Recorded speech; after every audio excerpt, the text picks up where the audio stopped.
শাওনের আত্মাহুতির পর সবাই ভেবেছিল সব শেষ, কিন্তু তাবিজটা যেখানে ফেলে রাখা হয়েছিল সেই ছাই আসলে জ্বলতে থাকা অভিশাপ। কয়েকদিন পরেই গ্রামের বিভিন্ন জায়গায় ভয়ানক ঘটনা শুরু হলো। নতুন বউদের চোখের সামনে রাতে হঠাৎ কালো সুতোয় বাঁধা তাবিজ ভেসে ওঠে। কেউ তাবিজ ছুলেই সে অসুস্থ হয়ে যায়, শরীর শুকিয়ে যায় আর চোখ রক্ত লাল হয়ে ওঠে। একাধিক বউ হঠাৎ করে হারিয়ে গেল, কেউ জানতো না তারা কোথায় যায়। কলরাত চ্যানেলের পক্ষ থেকে আরও নতুন একটা গল্প দিলাম, চলুন গল্পটা শুরু করা যায়। মেয়ার ফিরে আসা। গ্রামের পুকুরের ধারে মাঝরাতে হঠাৎ লোকেরা মায়াকে দেখতে পায়। সে এখন আর পুরো মানুষ নয়, অর্ধেক ছায়া। তার লম্বা চুল ভিজে মাটিতে পড়ে থাকে আর গলায় সেই অভিশপ্ত তাবিজ ঝুলে থাকে। মায়া এখন এক ভয়ানক কাজ শুরু করেছে, গ্রামের প্রতিটি বউকে নিজের মতো করে পরিণত করছে। কলরাত চ্যানেলে আরও নতুন একটা গল্প দিলাম, চলুন গল্পটা কেউ সত্যি মনে করবেন না, গল্পটা বিনোদন দেওয়ার জন্য বানানো হয়েছে। তাবিজ করা ভূত ও অভিশপ্ত বউ। বাংলার প্রত্যন্ত গ্রাম বকচড়ি।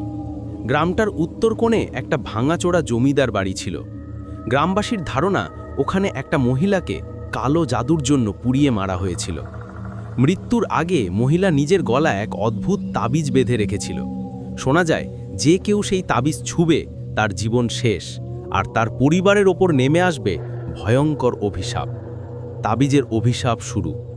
শাওন শহর থেকে আসা এক তরুণ, এসব কুসংস্কারে বিশ্বাস করত না।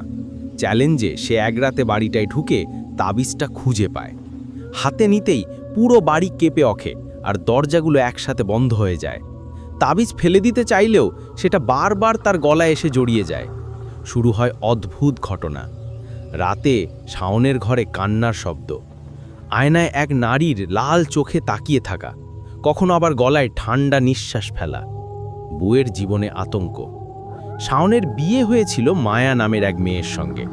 শুরুতে মায়া কিছুই টের পেত না, কিন্তু ধীরে ধীরে সে বুঝতে পারে শাওনের আচরণ পাল্টে যাচ্ছে। মাঝরাতে শাওন ঘুম থেকে উঠে জানালার দিকে তাকিয়ে দাঁড়িয়ে থাকে। মায়া ঘুমোলে সে তার কানে কানে অচেনা নারীর কণ্ঠে কথা বলে। এক রাতে মায়া জেগে দেখে শাওনের চোখ দুটো রক্ত লাল, আর সে বিছানার কোণে বসে হাসছে। মায়া ভয় পেয়ে গ্রাম্য ওঝার কাছে যায়। ওঝা তাবিজ দেখে ভয়ে কেঁপে ওঠে। এটা সেই মহিলার তাবিজ যার আত্মা এখনো মুক্ত হয়নি। তুমি আর শাওন যদি আলাদা না হও তাহলে আত্মা তোমাকেও গ্রাস করবে। কালো রাতের ভয়। একদিন পূর্ণিমার রাতে ভয়াবহ ঘটনা ঘটে। মায়া ঘুমোচ্ছিল, হঠাৎ সে অনুভব করে তার গলায় কারো বরফ ঠান্ডা হাত। চোখ মেলেই দেখে শাওন নয়, এক ভয়ঙ্কর নারী বসে আছে তার বুকের ওপর। চোখ লাল, দাঁত রক্তে ভেজা আর চুলে ছাই লেগে আছে। মায়া চিৎকার করতে গেলে নারীর মুখ থেকে বের হয় শীষের মতো শব্দ, তোমার স্বামী এখন আমার, এবার তুমিও আমার হবেই। শাওন তখনও ঘুমোয়, কিন্তু হঠাৎ মায়া দেখে শাওনের গলায় থাকা তাবিজটা নিজে থেকেই ছিঁড়ে এসে তার গলায় লেগে যাচ্ছে। রক্তে অভিশপ্ত পরিণতি। সেই রাতের পর থেকে মায়া আর মানুষ নেই। গ্রামের মানুষ বলে ভোরে জমিদার বাড়ির ধ্বংসাবশেষে নাকি শাওন আর মায়াকে একসাথে হাঁটতে দেখা যায়। দুজনের গলাতেই সেই অভিশপ্ত তাবিজ ঝুলে থাকে। বলা হয় এখন ওরা দুজনেই তাবিজের অভিশাপে বন্দি আত্মা।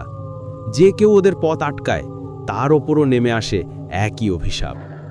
তাবিজ করা ভূত ও অভিশপ্ত বউ পার্ট 2। গ্রামের মানুষ মনে করেছিল শাওন আর মায়া মারা গেছে, কিন্তু সত্যি কথা হলো তারা মারা যায়নি, বরং তাবিজের অভিশাপে জীবিত অবস্থায় অর্ধেক মানুষ অর্ধেক আত্মা হয়ে গেছে। নতুন আতঙ্ক।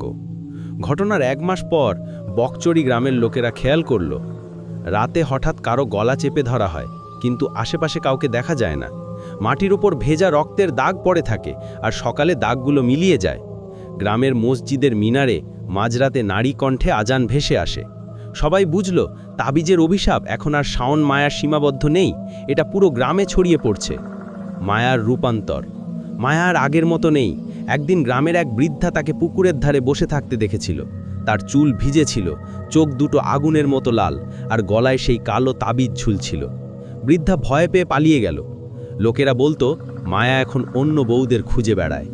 যে কোনো নতুন বউকে সে নিজের মতো করে নিতে চায়। ওঝার শেষ চেষ্টা। গ্রাম্য ওঝা আবার টাকা হলো। তিনি বললেন এই তাবিজ ভাঙা যাবে না, শুধু অভিশপ্ত আত্মাকে বন্দী করা সম্ভব।